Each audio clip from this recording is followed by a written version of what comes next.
നമ്മള് നമ്മുടെ ചകിരി നാരെല്ലാം റെഡിയാക്കി എടുത്തില്ലയോ? ചകിരിയെല്ലാം നമ്മളെല്ലാരും കൂടെ കൂടി റെഡിയാക്കി എടുത്തില്ലേ? എന്തിനായിരുന്നു നമ്മൾ ചകിരി നാര് റെഡിയാക്കിയത്? പക്ഷിക്കൂടുണ്ടാക്കാൻ അല്ലേ?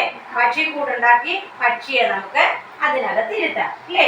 പക്ഷിക്കൂടാണ് അല്ലേ? ഇത് പക്ഷിക്കൂടുണ്ടാക്കുന്നത് ചകിരിനാരും ചെറിയ ചെറിയ കമ്പുകളും എല്ലാം കൊണ്ടാണ് പക്ഷികൾ കൂടുണ്ടാക്കുന്നത്. അതിനകത്ത് മുട്ടയിട്ട് അതിനകത്ത് പക്ഷികൾ അടയിരിക്കും അല്ലേ? അങ്ങനെ അടയിരിക്കുമ്പോഴാണ് ഈ മുട്ട വിരിയുന്നത്. അങ്ങനെ നമുക്ക് പക്ഷിക്കൂട് നിർമ്മിക്കാൻ ഇനി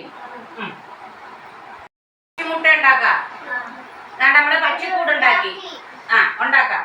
നമ്മൾ എന്താ ഉണ്ടാക്കി? പക്ഷിക്കൂടുണ്ടാക്കി. ഉണ്ടാക്കി ഒന്നും കൂടി ഉരുട്ട്, നല്ലോണം ഉരുട്ടിയത്. അന്നേരം നമുക്കിനി പക്ഷിമുട്ട ഉണ്ടാക്കി എടുത്ത് വെക്കാം. എല്ലാവരും ഇതുപോലെ ഇങ്ങനെ കറക്കി പക്ഷിമുട്ട ഉണ്ടാക്കി ഇതുപോലെ വെക്കണം നമുക്ക് കേട്ടോ. പക്ഷിക്കൂട്ടി നിറച്ച് നമുക്ക് പക്ഷിമുട്ട ഉണ്ടാക്കണ്ടേ? എല്ലാരും പക്ഷിമുട്ട. പക്ഷികളെല്ലാം എന്താ ഇടുന്നത്? മുട്ട. ആ മുട്ടയുടെ മുകളിൽ പക്ഷി അടയിരിക്കും. അടയിരുന്നിട്ട് അത് ചൂടായി അത് മുട്ട വിരിയും. മുട്ട വിരിഞ്ഞാണ് എന്തുണ്ടാകുന്നത്? കുഞ്ഞുങ്ങൾ. കോഴിക്കുഞ്ഞുങ്ങള്, തത്ത കുഞ്ഞുങ്ങള്, അങ്ങനെ എല്ലാ പക്ഷികളുടെയും കുഞ്ഞുങ്ങൾ ഉണ്ടാകുന്നത് മുട്ട വിരിഞ്ഞാണ്. മുട്ടയുടെ മുകളിൽ അമ്മ കിളി കൂടിരിക്കും, അടയിരിക്കും. എന്താ ചെയ്യും? അമ്മ കിളി അടയിരുന്ന് ചൂട് കൊടുത്ത് അത് പൊട്ടി വിരിഞ്ഞാണ് എന്തുണ്ടാകുന്നത്? കുഞ്ഞുങ്ങൾ. അങ്ങനെ കൂടുണ്ടാക്കി എല്ലാരും അങ്ങനെ പക്ഷി മുട്ട ഉണ്ടാക്കിയല്ലേ?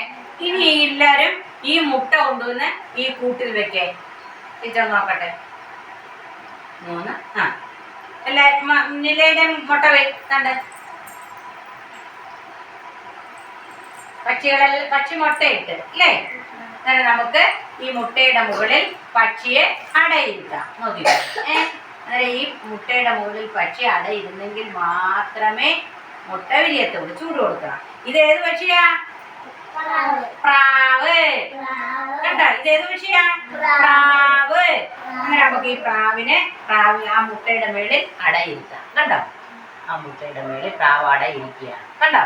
ഇനി 23 ദിവസം കഴിഞ്ഞിട്ട് ഇത് മുട്ടയെല്ലാം വിരിഞ്ഞ് ഈ മുട്ടയെല്ലാം അകത്തോട്ട് വെച്ച് ചൂടൊക്കെ കൊടുത്ത് അത് 23 ദിവസം ഇരുന്ന് ചൂടൊക്കെ കൊടുത്ത് അതിന് ചൂടായി അത് അവസാനം വരുമ്പോ 21 ദിവസമൊക്കെ കഴിയുമ്പോ അതിന്റെ ചുണ്ടുകൾ കൊണ്ട് പക്ഷികൾക്കെല്ലാം എന്തുണ്ട്? ചുണ്ടുണ്ട്. ആ ചുണ്ടുകൾ കൊണ്ട് ഈ മുട്ട കൊത്തി പൊട്ടിക്കും. എന്ത് ചെയ്യും? കൊത്തി പൊട്ടിച്ച് വിരിഞ്ഞ് കുഞ്ഞായി വരും. അന്നേരം നമുക്ക് അന്നേരം പക്ഷി കുഞ്ഞാവും അല്ലേ? അന്നേരം പ്രാവും കുഞ്ഞ്. പ്രാവിന്റെ കുഞ്ഞ് എന്താവും? പ്രാവും കുഞ്ഞാവും. അന്നേരം നമുക്ക് നോക്കാം. നമുക്ക് പക്ഷിക്കൂട് കൊണ്ട് ചെന്ന് നമുക്ക് സൂക്ഷിച്ചു. അയ്യോ മറിഞ്ഞു പോയി. നമുക്ക് പക്ഷിയെ പിടിച്ച്